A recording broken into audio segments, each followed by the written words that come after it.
Este es el tercer vídeo de una serie llamada ¿Qué no es la alta sensibilidad?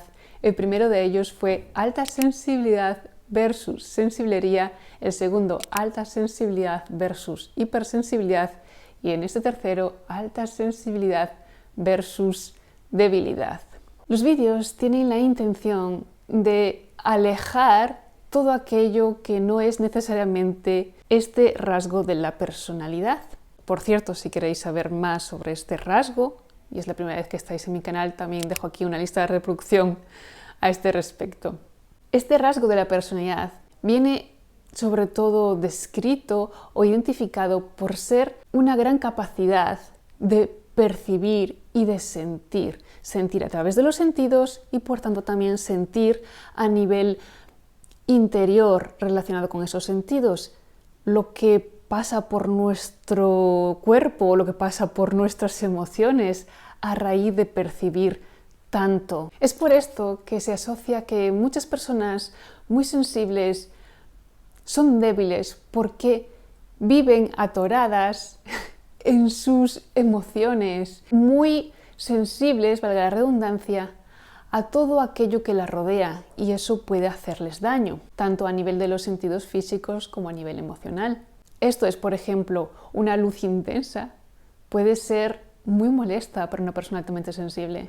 Un sonido muy fuerte, lo mismo. Un olor nauseabundo puede ser 3000 veces más nauseabundo para una persona altamente sensible que para una persona promedio. Y lo mismo ocurre en el terreno de las emociones. Por ejemplo, una persona que está sufriendo puede hacernos sentir tal nivel de empatía que suframos mucho con ella. Las injusticias, todo el tema de traiciones, mentiras, engaños. Visto así, obviamente parece que ser una persona muy sensible es igual a ser una persona débil. Si se entiende débil como no ser suficientemente resistente. La pregunta es, ¿resistente a qué? ¿Y en qué contextos? Lo cierto es que la mayoría de personas hoy en día no estamos ante riesgos tan grandes como para que nuestra vida corra riesgo. ¿Significa esto que si eres una persona altamente sensible y vives en una situación de carencia máxima, de pobreza extrema, de falta de recursos, pues posiblemente ibas a sufrir más que una persona promedio? Porque tu sensibilidad, tus sentidos iban a sufrir más en esas circunstancias. Iban a sufrir más el frío, el malestar, los dolores. Y lo mismo, por ejemplo, en una situación de guerra.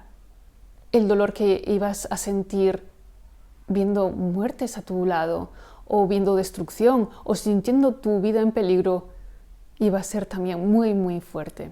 Pero en una vida ordinaria, más o menos cómoda, que muchos somos muy dramáticos con la vida que tenemos y siempre nos estamos quejando, pero en realidad no sufrimos tantas carencias y tantas necesidades. Lo cierto es que en esas circunstancias una persona altamente sensible no tiene por qué andar sufriendo ni siendo particularmente débil. Ocurre muchas veces que las personas muy sensibles, sea porque en nuestra vida cotidiana estamos un poco abrumados por todo lo que nos llega a través de los sentidos y se nos hace mucho, o porque vivimos situaciones también en relación a otras personas que también nos hace sentir abrumados, muchas emociones, muchos encuentros, mucha gente, mucha información, pues nos saturamos. Y esa saturación a veces también nos debilita. Ocurre entonces que mediante un ejercicio de conciencia y de libre elección, uno puede decidir dónde estar y dónde no estar, de quién rodearse, de quién no rodearse, qué cosas hacer y qué cosas no hacer. Cuanto más desarrolles esta capacidad, que obviamente muchas veces trae miedo consigo, porque conlleva tomar decisiones que por un tiempo te puedan llevar a lugares que parecen mucho más peligrosos, en realidad son una transición para que vayas encontrando un entorno que te resulte mucho más favorable para tu desarrollo. Y muchas veces también sucede que tu desarrollo consiste en sobreponerte a las pequeñas cosas y no huir de ellas. Por tanto, el crecimiento de una persona altamente sensible que siente que es débil al entorno no siempre se tiene que dar de una misma manera. En este caso, por ejemplo, puede darse, como he dicho, de dos maneras. La primera es que elija mejor, elija aquello que le nutre y que le haga sentir menos dolor físico y también rodearse de personas que compartan empatía, que compartan inteligencia. Y por supuesto, no podemos controlarlo todo.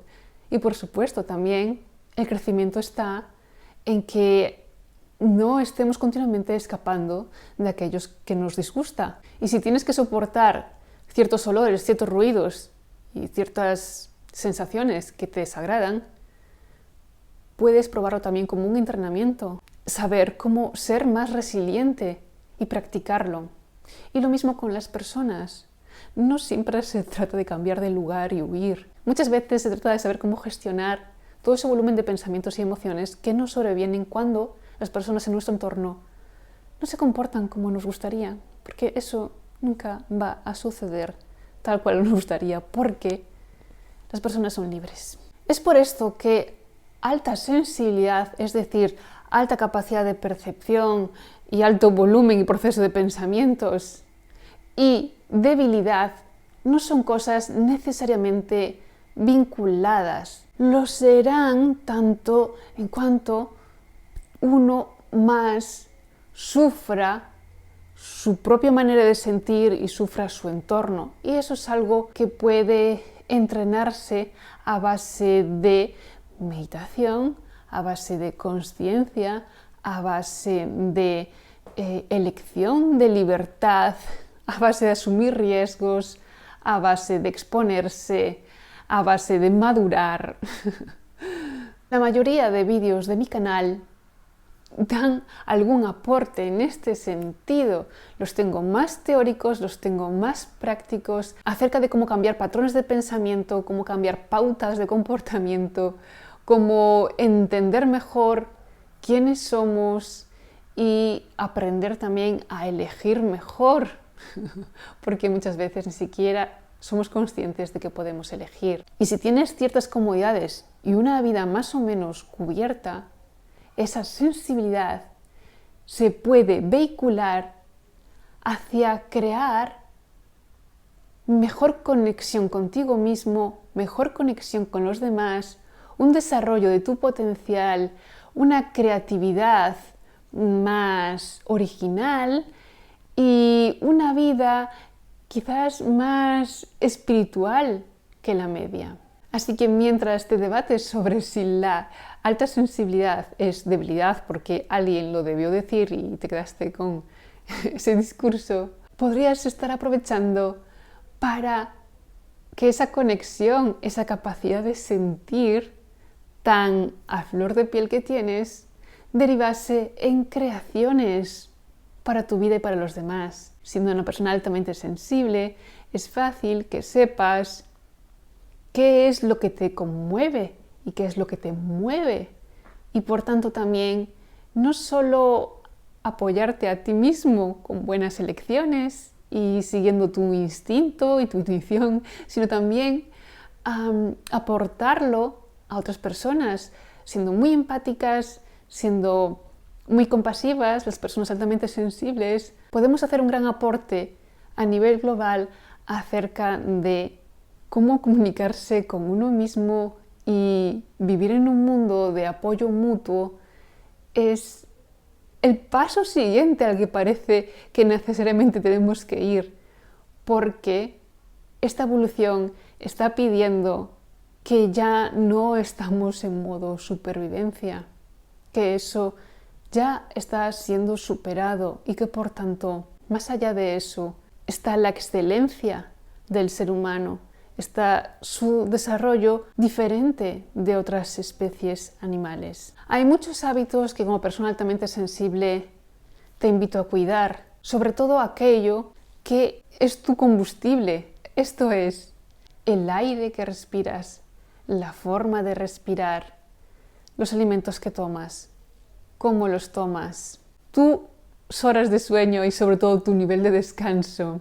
Tener mucho ojo con las adicciones que tengas y no solo aquellas que parecen adicciones de forma obvia, como puede ser el alcohol, sino adicciones del tipo ser compulsivamente complaciente o compulsivamente querer entenderlo todo. Eso también son adicciones. Rodearte de personas que te nutran y si no las tienes ahora mismo a tu alrededor, salir a su encuentro. Estar en contacto con la naturaleza, la soledad y el silencio.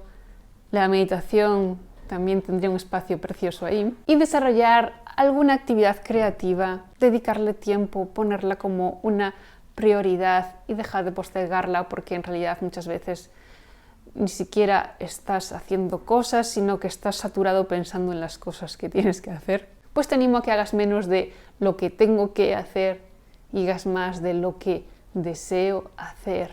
Y sobre todo que entiendas que Dios no tiene favoritos, que la creación es una, que de esa creación hemos salido todos. Por tanto, no los hay mejores ni peores. Esto es algo comparativo, muy propio de los juicios humanos, muy propio del juego del ego. Pero todos estamos aquí en igualdad. Ahí es cuando eres débil, cuando te comparas, o cuando crees que te ha tocado el trozo pequeño del pastel, o cuando crees que te ha tocado el trozo grande del pastel. El pastel somos todos. La debilidad es el juicio. Cuando uno vierte un juicio, estás siendo débil. Y también hay que saber perdonarlo, es decir, también hay que reconocer que es parte de nuestra dinámica como seres humanos, pero si te das cuenta, ¿por qué ibas a desear permanecer en ese juicio? Entonces, adiós débiles, adiós fuertes, adiós mejores, adiós peores, a disfrutar de lo que sentimos, a disfrutar de lo que vivimos, no inmiscuyéndonos más en nuestros dramas psicológicos, sino conectando más con la vida.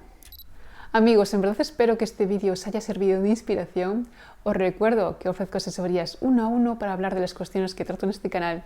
Por supuesto, llegan a mí muchas personas altamente sensibles y he tenido asesorías fantásticas en las que conectamos porque tenemos una manera muy similar de ver las cosas. De todos modos, no me centro tanto en este rasgo de la personalidad como me centro en saber qué es lo que te mueve, qué es lo que te ha llevado hasta mí y de esa manera ser tú capaz de descubrir cómo sacar tu potencial y traerlo mejor y elegir mejor en tu vida. La información, como siempre, en la caja de descripción, comentario fijado y en mi web. Un placer serviros como siempre y nos vemos en el próximo.